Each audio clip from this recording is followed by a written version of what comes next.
जिंदल, जिन्होंने नवीन जिंदल जी के माता जी का नाम पता, हाथ खड़ा करो। सारी दुनिया में पता भाई, सबनों पता। साथियों पंजाबी च एक गल कहूँगा, सफेदे जिन्ने मर्जी ला लो, जेडे पिपड़ होंगे ना पिपड़, वो छोटी मोटी नेरी च गिरते नहीं होंगे।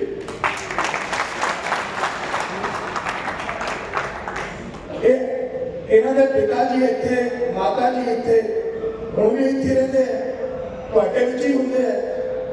नवीन जिंदल 2 बार MP बने, तीजी बार फिर थोड़े सामने खड़े हैं। ये छड़ के तो नहीं जान लगे तो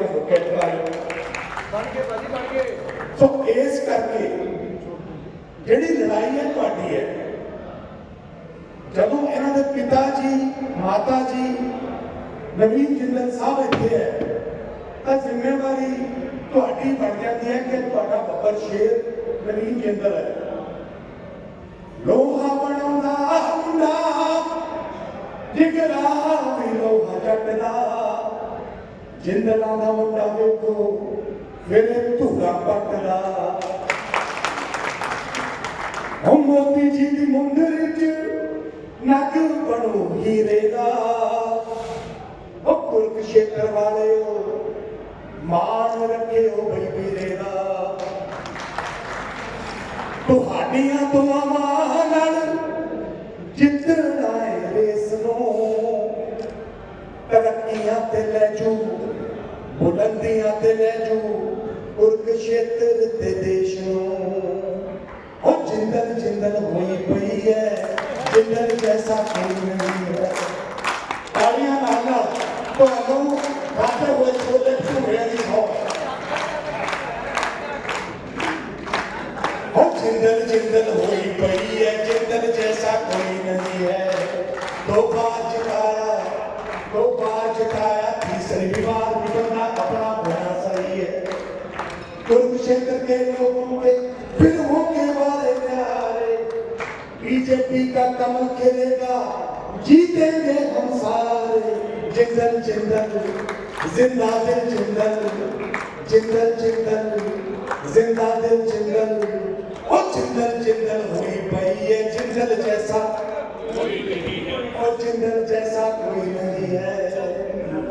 तो भाई पिपड़ बनो, ते भाई पिपड़ बना के ग्रोटा ला के ओढ़दा वट वृक्ष ला के जिंदल साहब का मान बढ़ाओ, अपने परिवार का मान बढ़ाओ। वाहिगुरू जी का खालसा, वाहिगुरू जी की फतेह। 15 दिसंबर 2006 को एक प्राइवेट मेंबर रेजोल्यूशन मैंने बुक किया। 15 दिसंबर 2006 को शुरुआत की, बोलते बोलते पार्लियामेंट में 2009 में जाकर के एक्ट बना, और जिसके अंदर आज हमारे माननीय प्रधानमंत्री नरेंद्र मोदी जी 80 करोड़ लोगों को राशन दे रहे हैं। 80 करोड़ लोगों को।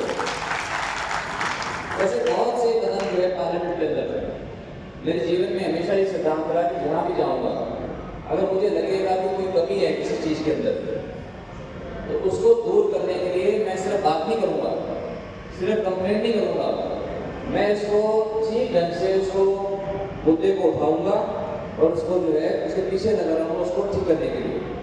चाहे वो राष्ट्रीय ध्वज की बात आई, जब राष्ट्रीय ध्वज का जब मैंने केस करना शुरू किया तब मैं 22 साल का था। 22 साल में अमेरिका से पढ़ के आया, और 93 में जनवरी 93 में शुरुआत की, 10 साल लगे उसको केस को जीतने में। और फिर जाकर के 23 जनवरी 2004 को सुप्रीम कोर्ट ने एक ऐतिहासिक फैसले में उसको झंडे फहराने को, झंडा दर्शाने को हमारा एक मौलिक अधिकार घोषित किया। इसलिए पॉलिटिक्स में उसके बाद आया, ये तो जनवरी 2004 में, फिर मैं मई 2004 में जो है मैंने चुनाव लड़ा। इसलिए मैं बहुत कुछ करना चाहता हूँ हल्के के लिए। मैं जब 2014 में मैं हारा चुनाव, तब मुझे बहुत धक्का सा लगा। मुझे लगा कि मैं इतनी लगन से काम कर रहा था, मेरे इतने सपने थे, मैं एक एक चीज़ के लिए सोच के प्लानिंग करके गांव-गांव के लिए, पार्लियामेंट के अंदर क्या क्या मेरा प्लान थे करने के लिए, और मेरे को आगे जिताया किसको, वो आप सब जानते हैं कि 2014 में आपने किसको जिताया था। तो मेरा जो है कि मन मेरा थोड़ा उखड़ गया था मेरा। मेरे को ठीक है, अगर मेरे जैसे आदमी हो सकता है, राजनीति में जरूरत नहीं है। अपने काम पे ध्यान दिया और ईश्वर की बहुत कृपा हुई। बहुत चैलेंजेस भी आए, लेकिन जो है चैलेंजेस में जूझना और फिर जो है ईश्वर की कृपा हुई, सारी चीज़ें अच्छी हो गई। एक बार जो है हरा दिया, दूसरी बार मैं नहीं लड़ा तो बराबर हो गए। ठीक है, अब जो है ये मेरा बहुत बड़ा सौभाग्य है जो मुझे ये अवसर मिला। माननीय मोदी जी ने, हमारे ऋषि तुल्य पूर्व मुख्यमंत्री मनोहर लाल जी ने और हमारे मुख्यमंत्री नायब सैनी जी ने मुझे इस लायक समझा और मुझे इस हल्के की सेवा के लिए मुझे मैदान में उतारा। इसको मैं बहुत बड़ा सौभाग्य मानता हूँ। मैं स्वागत करता हूँ हमारे बहुत ही लोकप्रिय विधायक लीलाराम जी गुर्जर हमारे बीच में आ गए हैं। आइए जी, लीलाराम जी आपका स्वागत है। और राव सुरेंद्र सिंह जी भी हमारे बीच में आए हैं, इनका भी स्वागत है। जोरदार ताली बजाकर के इनका स्वागत करें। आइए आओ जी। इसलिए मैं अब ज़्यादा समय नहीं लेना चाहता, मन में मेरे बहुत सी बातें हैं। और अब जिस तरह से मैंने कई अक्सर बैठ जाऊँगा और जो मैं बीजेपी में आया हूँ मुझे ऐसे लग रहा है जैसे मेरी घर वापसी हुई हो।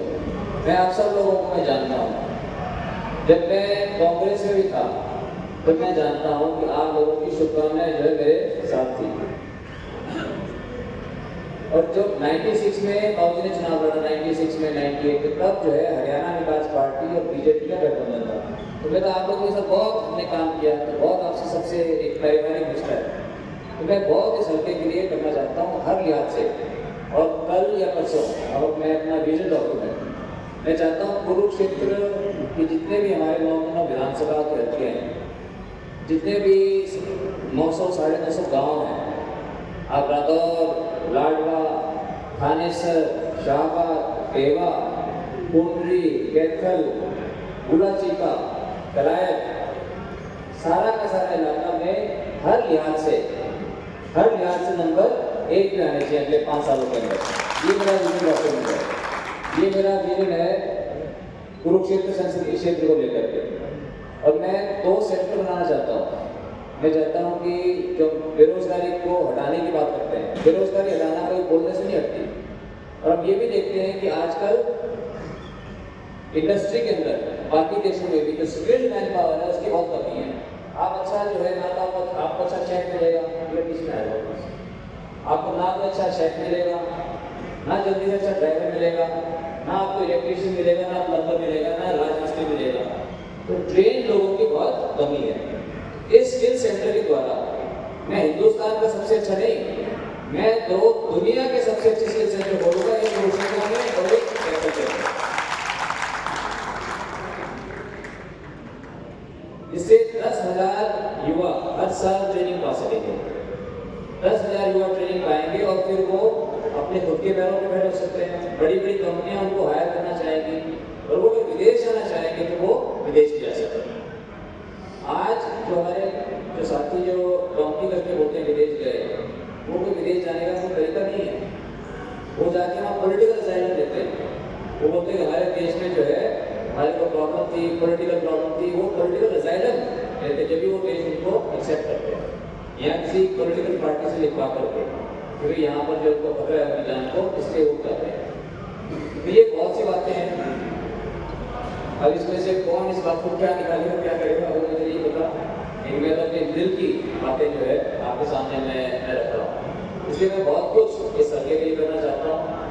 और देखना ये है कि मेरे जैसे व्यक्ति की राजनीति में जरूरत भी है या नहीं है, क्योंकि मुझे कई बार थोड़ा डाउट हो जाता है।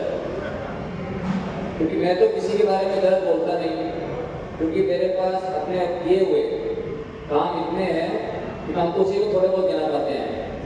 और मैं ये बात बताना चाहता हूँ आपको, किसी भी व्यक्ति की फ्यूचर परफॉर्मेंस गेज करने के लिए उसकी पास्ट परफॉर्मेंस देखनी पड़ती है। अगर किसी स्टूडेंट के 10वीं में अगर 50% नंबर आएंगे तो क्या उसके 12वीं में 90 आ सकते हैं? बताओ जी, नहीं आते ना। और किसी के अगर 90 आए हुए हैं तो उसके 50 नहीं आते हैं। To gauge somebody's future performance, you have to see their past performance. तो past performance में आप देख सकते हो कि 54 साल की उम्र में क्या मैंने किया है। और मैं बहुत कुछ करना चाहता हूँ। तो जो ऐसे लोग हैं, आप लोग जो चाहते हैं कि भी मेरे जैसे लोग राजनीति में आए, कोई हिंदुस्तान के इतिहास में नहीं आया आज तक। बाबूजी आए थे, बाबूजी भी जब 60 साल के थे तब उन्होंने पहला चुनाव लड़ा था। और उस समय हमारा साइज भी जो है, इंडस्ट्री का साइज भी हमारा जो है बहुत छोटा था हमारा साइज। और अब जो है इतना बड़ा होने के बाद, तो क्योंकि हर एक आदमी सोचता है कि कोई ना कोई कीचड़ उछाले, क्योंकि जब जो लोगों का पेशा सिर्फ राजनीति है और वो राजनीति उनका जो है पेशा, उसी से जो है वो पैसा कमाते हैं, उन्होंने उसको धंधा बना रखा है। जब उनको लगता है कि नवीन जिंदल जैसा आदमी अगर आगे और कामयाब हो गया है कि बोला कि ये यंग भी है, इंटेलिजेंट भी है, पैसा भी है, सेवा का भाव है, पॉपुलर है लोगों के अंदर, तो ये तो हमारे को कई दिनों तक सेधेगा, कई दिनों तक हमें तो हमारे परेशान करेगा।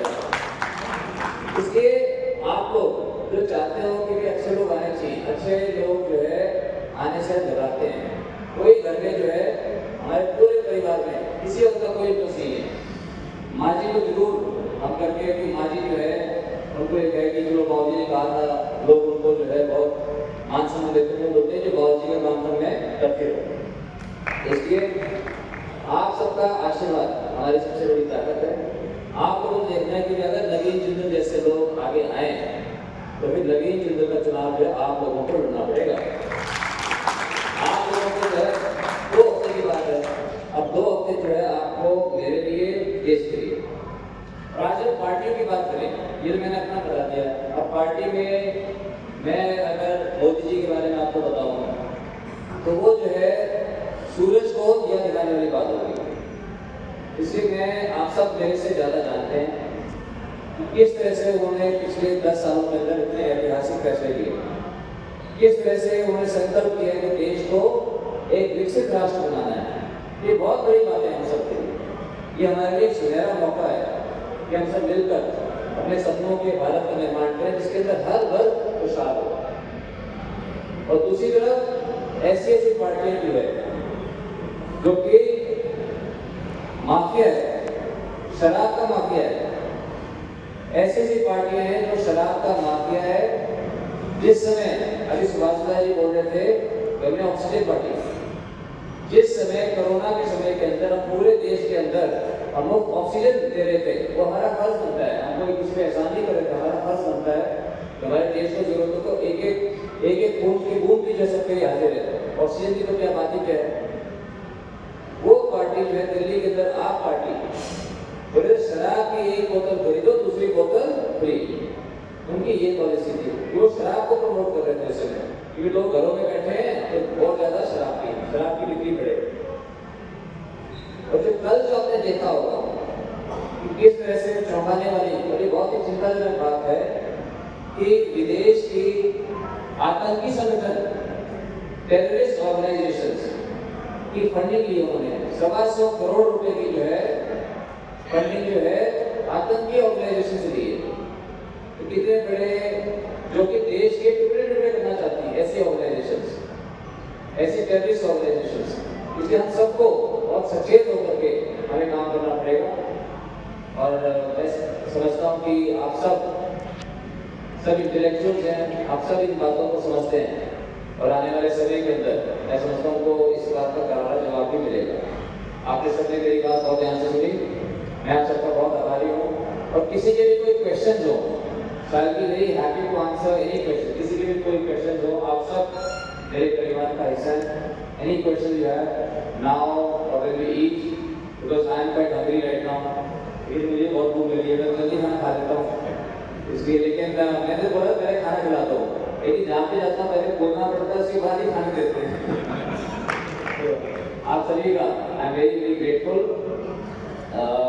For giving me a patient hearing. Just you to ask a question. Okay.